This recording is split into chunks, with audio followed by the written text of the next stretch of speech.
Bueno, antes que de cualquier cosa, sobre los decretos, porque es importante referirse a los decretos que firmó ayer el presidente Donald Trump, quisiera mencionar lo siguiente. Al primero, que tenga la certeza el pueblo de México que siempre vamos a defender nuestra soberanía y nuestra independencia. Eso es un principio máximo a la que la presidenta tiene que cumplir, que la presidenta tiene que cumplir. Lo segundo es que siempre vamos a apoyar a las y los mexicanos que están en Estados Unidos, a nuestros connacionales, a nuestros paisanos. Esos dos principios son fundamentales y elementales para un presidente, una presidenta de la República. El tercero, que nosotros actuamos en el marco de nuestra Constitución y nuestras leyes, que juramos defender cuando juré ser presidenta de la República frente al Congreso de la Unión y el pueblo de México. Ahora, es importante siempre tener la cabeza fría y referirnos a los decretos firmados, más allá del propio discurso. O sea, lo que vale en el sentido estricto de la ley, pues son los decretos que firma el presidente Trump. Entonces vamos a poner todo en contexto, porque es importante que lo conozca el pueblo de México y todas y todos. Número uno, el decreto que él firma, me voy a referir a 5 temas. El decreto, que son los principales y que tienen que ver con México. El decreto de zona de emergencia de la frontera sur, que firmó el día de ayer, es muy similar, prácticamente el mismo, que el decreto que él firmó en su primer periodo, en el 2019. Este es de la declaración de una emergencia nacional con respecto a la frontera sur de los Estados Unidos el 20 de febrero del 2019. Si ustedes comparan los dos decretos, tiene sus diferencias, pero es muy similar. ¿Por qué digo esto? Porque esto ya ocurrió, no es algo nuevo, ocurrió en el 2019. Entonces eso es importante que se conozca. Ya hubo un marco de actuación, una cooperación entre el gobierno de Estados Unidos y México en aquel entonces del presidente Trump y del presidente Andrés Manuel López Obrador. Entonces no es algo novedoso, sino que ya existía. Este decreto, cuando entra el presidente Biden, lo quita. ¿Y qué hace ahora el presidente Trump? Lo reinstala. Esencialmente, incluso eso dice en el último párrafo del decreto. Entonces es importante que se conozca esto. Lo segundo, la declaración del MPP, del MPP en inglés, que ellos le llaman el Quédate en México. Eso lo instauró el presidente Donald Trump en su primer periodo en diciembre del 2018.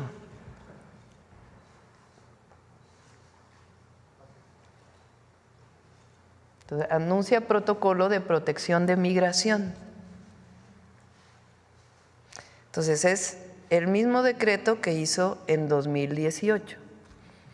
Es un decreto de ellos, del gobierno de Estados Unidos. ¿Qué significa este decreto? Que a las personas que solicitan asilo en los Estados Unidos no los deja que permanezcan en su territorio mientras están pidiendo asilo. Eso es lo que dice en esencia el MPP. ¿Qué hace México? ¿Qué hizo en su momento y qué hacemos nosotros? Pues nosotros tenemos nuestra propia política migratoria, pero también somos un gobierno humanitario. Si hay una persona que está en la frontera, más ahora que hay tanto frío, pues evidentemente actuamos de manera humanitaria.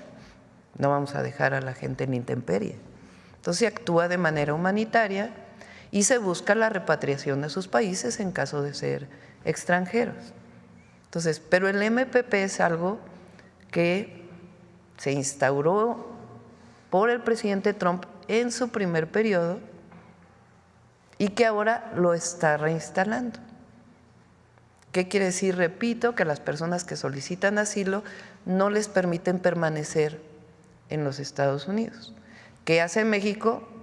Pues actúa de manera humanitaria, pero tenemos nuestra política migratoria también y buscamos la repatriación de esas personas que no son mexicanas a sus países de origen. Y en un momento voy a informar por qué, pues tiene que haber un diálogo con las agencias de Estados Unidos que se dedican a esto para poder encontrar todos los protocolos y mecanismos. Esto no tiene nada que ver con tercer país seguro y todo esto, sino es una declaración del gobierno de Estados Unidos. ¿Qué hacemos nosotros frente a ello? Pues actuar de manera humanitaria y después, de acuerdo a nuestra política exterior, nuestra política migratoria, buscar la repatriación de estas personas a sus países de origen en caso de que no sean mexicanos.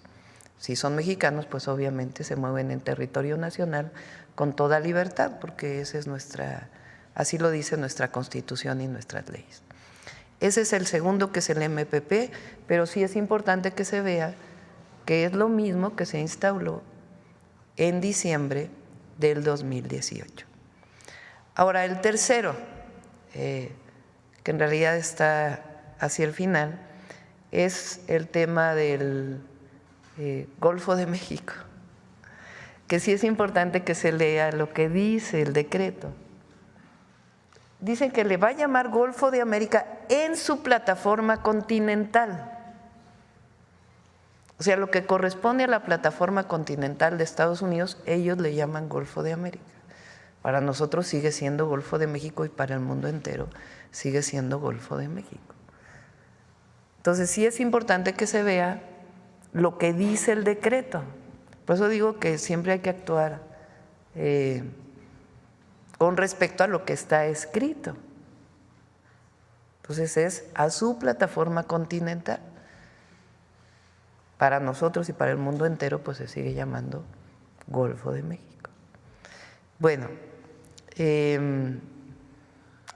4, que es, digamos, lo nuevo que no había ocurrido.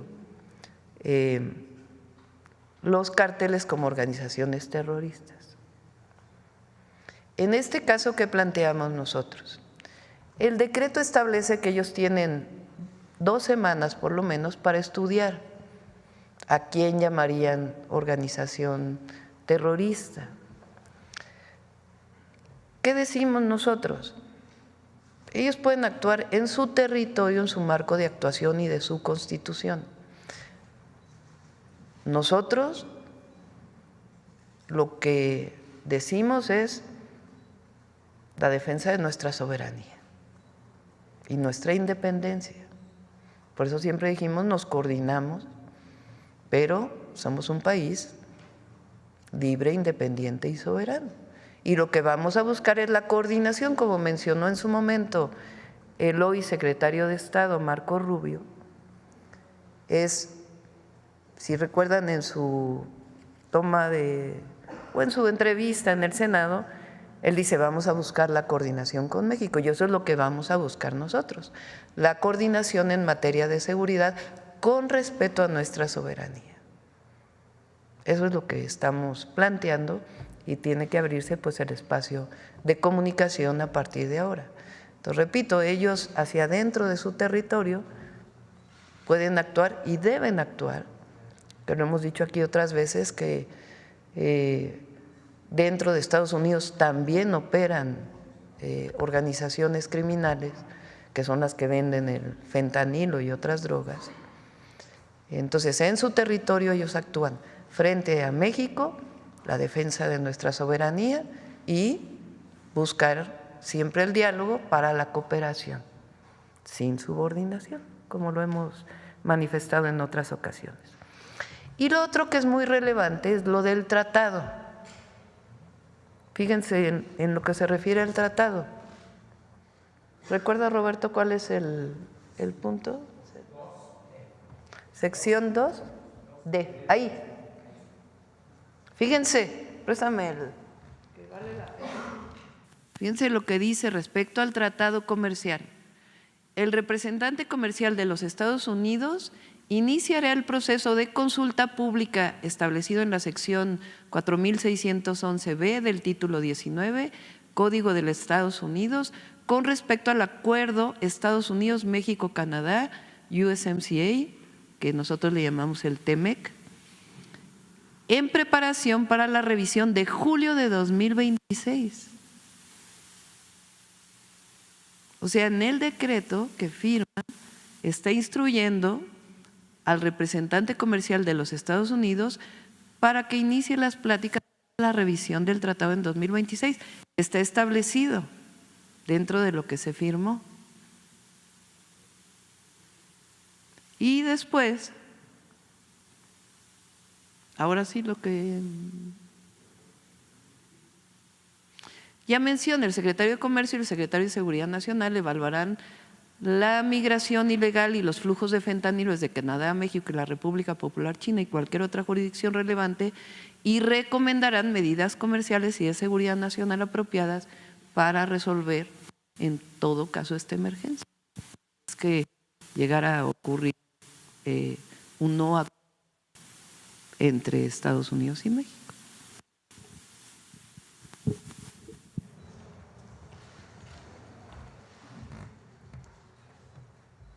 Entonces, nuevamente, vamos a actuar siempre en la defensa de nuestra soberanía y nuestra independencia. 2, en la protección, apoyo, solidaridad a nuestros connacionales, a las y los mexicanos que viven en Estados Unidos. 3, actuamos en el marco de nuestra Constitución y nuestras leyes. Y 4, siempre con la cabeza fría. Y lo que hay que resaltar en este caso son los decretos que firma el presidente Trump. Firmó el decreto de emergencia en la frontera sur, similar al de 2019, ya lo vivimos en 2019. Firma el decreto del MPP o MPP, que ya lo vivimos en diciembre del 2018, y México actúa de manera humanitaria y de acuerdo a nuestras leyes, nuestra Constitución. Ahora, aquí es importante señalar que están llegando mucho menos personas migrantes a la frontera norte de lo que llegaban incluso en aquel momento, por la política integral que hemos estado siguiendo, humanitaria, para evitar que las personas lleguen a la frontera norte. 3, lo del Golfo de México, más allá de cualquier cosa, lo establecen para su plataforma continental. Para nosotros sigue siendo Golfo de México y para el mundo entero sigue siendo Golfo de México. 4, los carteles declarados como organizaciones terroristas. Nosotros vamos a actuar en defensa de nuestra soberanía y a buscar la coordinación y la colaboración. Y ellos en todo caso actúan en el marco de su soberanía en su territorio. Y el 5, con relación al tratado comercial, lo que están diciendo es que continúe el tratado comercial y que hay un proceso de revisión que está establecido en el propio tratado para su revisión en el 2026 y que en todo caso el secretario de Comercio establecerá medidas en caso de no haber acuerdo con relación a temas como el fentanilo o algunos otros temas de seguridad. Entonces es importante poner calma y leer los decretos como tal para poder hacer una interpretación. Y que sepan que la Presidenta de la República siempre va a defender a México por encima de todo. Ahora, queremos presentarles 2 cosas importantes, que es un poco la ampliación de lo que presentamos ayer. El canciller nos va a presentar de nuevo la gráfica de cómo ha disminuido la migración a la frontera norte y también, para quien no nos escuchó el día de ayer, sobre todo las y los mexicanos que viven en Estados Unidos, todo el apoyo que les vamos a dar desde los consulados, apoyo legal, jurídico y todo lo que requieran. Y la secretaria Rosa Isela va a presentar ahora sí, para en caso de que haya estas deportaciones, cómo vamos a recibir a nuestros connacionales, con todo el apoyo que merecen y el abrazo que merecen de su país.